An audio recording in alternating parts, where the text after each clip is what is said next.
Hey lovelies, I'm so excited to bring you a promo from Leroy Luna and the hilarious podcast Excuse Me, That's Illegal. Don't forget to listen and subscribe wherever you get your podcasts. Oh, hey there. You like true crime stories, right? Yeah, I know, who doesn't? But I gotta admit, after a while all those stories of murder and heartache, well, they tend to go straight to my hips. So that's why I, Leroy Luna, have created a podcast called Excuse Me, That's Illegal, where we'll take a hardcore look at some softcore crimes. No TED Talks on Bundy here. The letters BTK won't be coming from these lips. Unless he had a brother that used to steal library books. Suppose I'd be willing to go balls deep into that one if that were the case. Anyways, you'll hear stories such as the Mad Pooper, a female jogger who wreaked havoc in a Colorado Springs neighborhood, using one family's front yard as her own personal dumping grounds.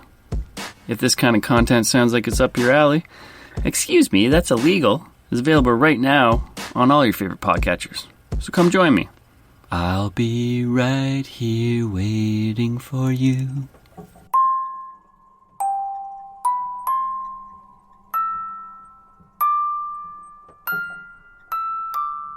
Just so you know, this show is about scary stuff. So don't say I didn't warn you guys.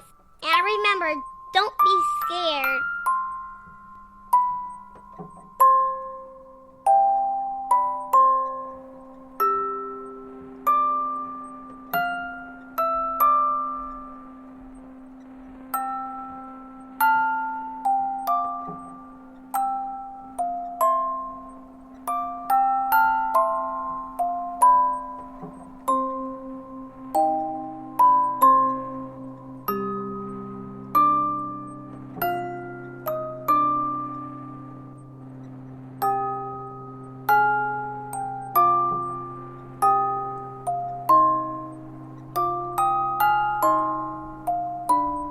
Episode 91, Heavenly Creatures.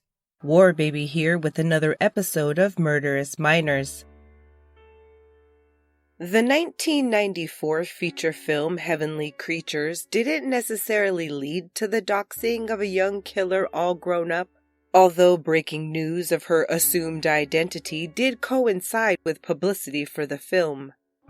It was filmmaker Peter Jackson's first foray into the mainstream and featured the story of two teenage girls in New Zealand who were tried and convicted of killing one of their mothers. The film is based on a true event, a fact which sparked renewed interest in the eventual fates of the once imprisoned killers, high school classmates Juliet Hulme and Pauline Parker. Jackson and Fran Walsh, his wife and collaborator and a New Zealander herself, wanted to look at the murder case of Honorah Parker through the lens of the murderer's intense relationship, implied to be homosexual, though they've never said that it was. What they had, by their personal accounts in their childhood diaries and in later interviews with Juliet, was an understanding and a protective love for each other that they found to be all-consuming. It was actually at opening night of a play based on the crime where the first mutterings of Juliet's present-day whereabouts were heard, and when the opportunity arose for her new identity to be publicly released, Peter Jackson was steadfastly and vocally opposed to the intrusion of her privacy.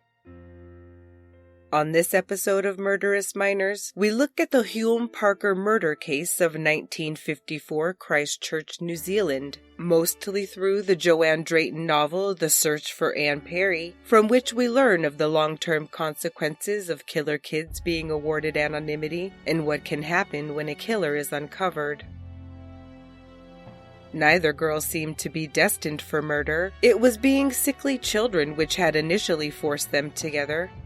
Juliet Marion Hulme had been born in Blackheath, London, England on October 25, 1938, growing quickly into a smart child who could read prior to attending school. Even as a very young child, she had a vivid imagination and active fantasy life, which Juliet sometimes brought into the real world. In 1944, her mother endured a complication-riddled pregnancy with her younger brother Jonathan, which required a long hospital stay that kept her away from Juliet. World War II had already separated her from her father due to his work, and these early instances familiarized the girl with the intense pain of being away from her parents and robbed her the opportunity to properly bond with them. The following year, Juliet herself required a prolonged hospital stay as she battled pneumonia, an illness which would leave her susceptible to further respiratory illnesses as she got older. After months of laying in bed with no books or activities to keep her busy, Juliet was sent to stay with the Brown family, friends of her parents who lived far away in the heavy heat of the Bahamas. The damp chill of England was deemed detrimental to the child's health, and she spent the next year and a half with sand between her toes. For Juliet's parents, it was likely a decision of necessity, which freed them up to deal with other things. Her father stayed preoccupied in his position as an esteemed wartime scientist, while her mother had a toddler to contend with as well as her own convalescence. Young Juliet, however, felt abandoned and alone, cut off from her family and left to live with people with whom she was unfamiliar. The scenery, however, did wonders for her health and her spirit, though none of her more than year-long stay with the Browns involved a classroom. They spent the first part of their time in the Bahamas before venturing to their private island off the coast of New Zealand for their final 7 months together. While there on the Bay of Islands, Juliet learned that her father had been selected as rector of Canterbury University College in Christchurch, New Zealand, and the family was reunited after a separation of more than a year. Juliet began school there after falling behind before the frailty of her health encouraged her parents to send her back to the more substantial warmth of the north coast of the North Island of New Zealand. She attended a boarding school in Hastings for another year before returning home to Christchurch. After bouncing around several more private schools, Juliet ended up at Christchurch Girls' High School, a public institution her parents thought would provide a more rigorous academic program. And it was here that the 13-year-old made a friend, the friend who would finally make her feel alive and alter the course of her life completely. Pauline Yvonne Parker was born right there in Christchurch on May 26, 1938, but used her father's last name of Reaper from birth to her eventual arrest. Pauline, who actually went by her middle name of Yvonne, her mother and her siblings all used the surname Reaper, although her father was still married to his first wife and therefore couldn't marry their mother Honorah. Pauline's childhood illness was as agonizing as Juliet's, if not more so. The osteomyelitis, an infection in the bones of her left leg, was debilitating, requiring numerous surgeries and almost a year in the hospital. She almost died, was forced to dress open wounds for years, and was left permanently disabled. From the age of 5 on, Pauline's life had been torturous as she was in almost constant pain, though her parents did their best to care for her and keep her entertained as she recovered. She took up modeling plasticine as a hobby, taught to her by her father, a man who worked hard but for a menial wage. With a sickly child and another family to help support occasionally, he was gone long hours managing a fish shop. When Pauline was 8 years old, the Reapers bought a home, with their intention being to turn it into a boarding house to generate income. The house shared a back property line with Christchurch Girls' High School, where Pauline first encountered Juliet in May of 1952. It was their first year of high school, and suddenly, the two sickly girls who couldn't participate in physical education class discovered that they were each other's other half.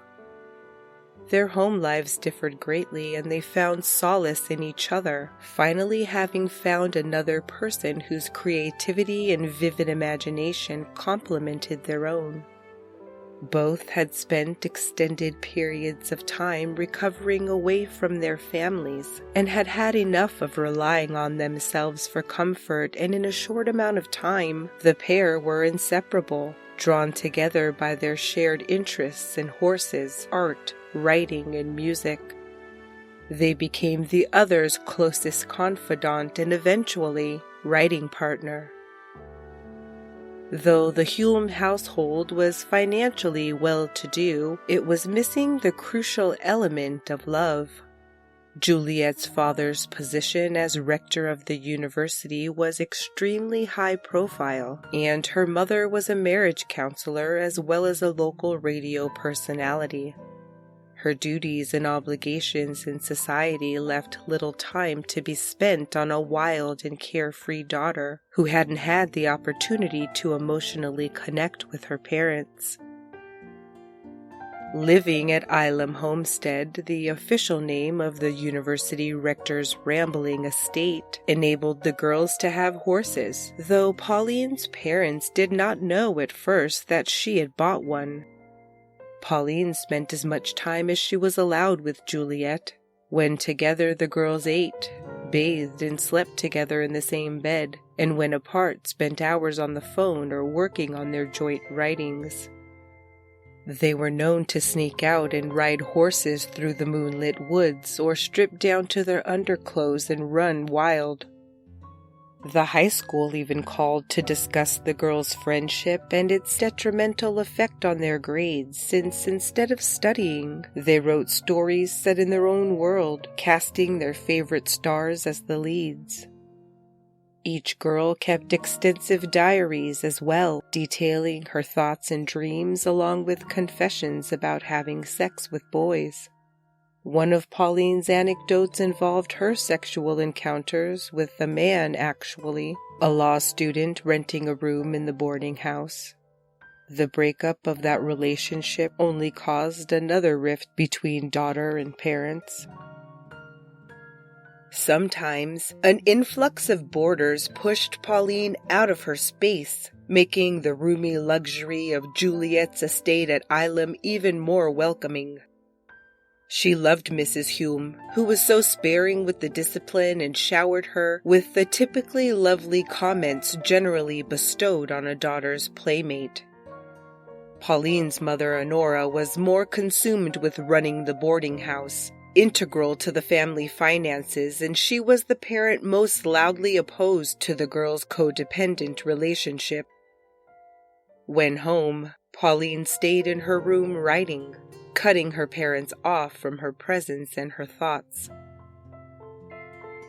When the Hulmes scheduled months of overseas travel for work, the girls celebrated that Juliet would remain in Christchurch at the boarding house, but at the worst possible moment she fell ill once again. Even a diagnosis of tuberculosis didn't keep Juliet's parents in New Zealand and at her side, and they admitted her to the Christchurch sanatorium prior to their departure so she could recover. Sanatoriums housed many patients up until their deaths, making for a somber atmosphere that Juliet's friends endured nonetheless. But Pauline was the only visitor truly capable of lifting her spirits, and though she was only allowed to visit 3 times, the pair wrote each other daily and continued writing their stories together. Juliet hardly wrote her family. After a nearly 5-month stay, she was released on the condition that her mother continue her convalescence at home. She never returned to Christchurch Girls' High School. Once back in her mother's care at Ilam, Juliet only retreated further into the fantasy world she and Pauline worked hard to create. Her mother noted that she only cared about Pauline and the stories that they wrote. The pair role-played regularly as well, with Juliet becoming Deborah and Pauline becoming Gina, taking on the personas they constructed. they continued writing in their diaries about their present obsessions and future dreams. Pauline's diary featured a poem entitled The Ones I Worship, about she and Juliet, which read in part, quote, I worship the power of these lovely two, with that adoring love known to so few.